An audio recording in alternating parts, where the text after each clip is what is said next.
So today I'm just going to list some lawsuits arising from this pandemic, but it's straight from the Washington Post. Airlines have been sued over grounded flights. Ticket brokers have been sued over canceled events. Insurers sued over coverage limits. Grocers and internet retailers sued over rising prices. Hospitals sued over protective gear. Universities sued over closures. Amusement parks sued over unusable season passes. Ski resorts have been sued over refunds. Strip clubs have sued for federal benefits. A church has been sued for holding services. Cruise lines sued for sailing with the virus. Banks have been sued for helping existing customers first. Gyms sued for collecting membership fees. Walmart has been sued for allegedly allowing a sick worker to infect others. Target sued over the efficacy of its hand sanitizer. Hooters has been sued over allegedly stinting on severance. I have no idea who she is. Ride-hailing firms sued over sick leave. And multiple employers have been sued for allegedly firing workers who complained about safety measures. So here's a suggestion. When the lockdown lifts, everyone goes back to work except the lawyers. Seriously, I think this is the first time we are starting a civilization with the burden of lawyers. When the world began, you didn't need a real estate lawyer to buy a cave. The witch doctor didn't have to get malpractice insurance. There were no recalls on the wheel. And do you think we'd even have fire if a lawyer was present? So to get us out of this hole today, to restart civilization, we need lawyers to lighten up. Congress should attach legal immunity to these bailouts so companies and organizations don't get ruined again, by some guy who yelled cough in a crowded restaurant. Then when the economy returns, we can get back to suing the crap out of each other. This seems like a plan that we can all get behind, except maybe the lawyers, which means it's got to be good. Dana, I often, I know that we need lawyers. It keeps things civil so we don't go, duel with muskets. But how can we expect businesses and organizations to take the risks in opening if somebody can pull like the modern, slip and fall saying that they got sick at your Arby's? Yeah, and imagine that some of the rescue money that was just passed by the Congress has to go to actually pay for lawsuits like this, not to keep people on the payroll, which was the original intent. So I think this goes back, maybe not till the caveman days, but whenever there is a crisis, the trial lawyers start chasing the ambulances. Right. This happens all the time. And the Republicans for years have been trying to get tort reform passed in Congress.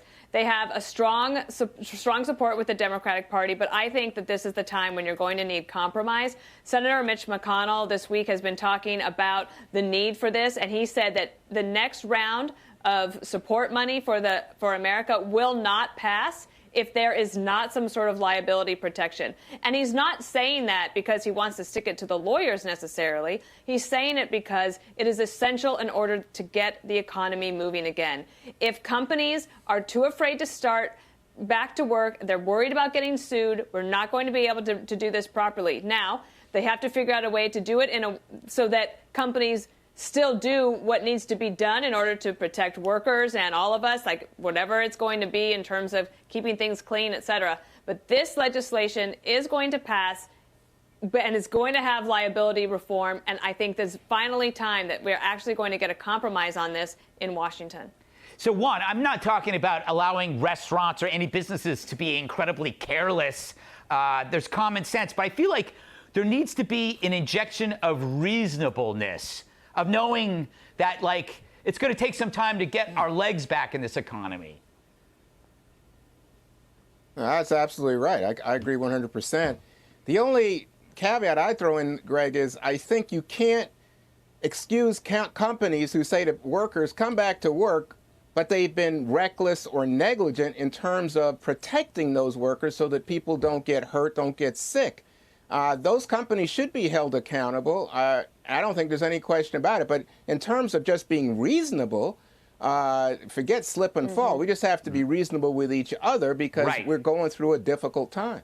Yeah, exactly. I think that there needs to be like an office of reasonableness, Jesse, which could be, you could actually run it. and just say, hey, look, lighten up, everybody. I kind of admire the strip club applying for federal benefits. Yeah, Juan's always talking about all these people that are, getting applications through to apply for these loans. They're the ones applying for the loans. Like the Lakers applied for a small business loan, and he blames Trump. How about you blame the Lakers? But here's the deal. The Democratic Party is in the pocket of the trial lawyers. Every year, the trial lawyers donate, over $100 million. 75% of it goes to Democrats. They take their profits from suing companies, plow it back into the Democrats' coffers. The Democrats get reelected, and they don't pass tort reform. That's the little shell game they play.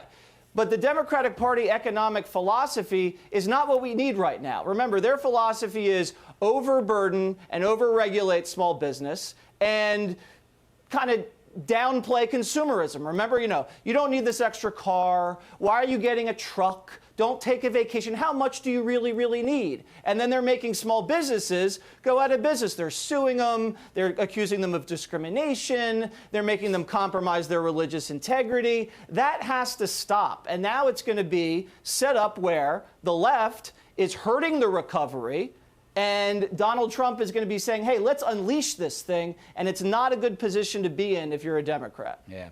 Kennedy, I'm thinking about suing you for no particular reason. Solid. All right. I'll countersue you. How do you like them apples? It boils down to something that is very unsexy, but very much needed right now, and that's personal responsibility. And that is a two-way street. And that means you can't just go around blaming everyone else for everything, especially when you can't prove your grievance. Yeah. So if you're immunocompromised and if you're older, don't go outside. Don't go back to work. And if you're an employer, don't put your employees in a situation where they could become infected. We all have to help each other out, and that doesn't mean we run behind the courts as some sort of a shield when our actions, our intellect, and our rationality could have helped us out in the first place. Excellent point.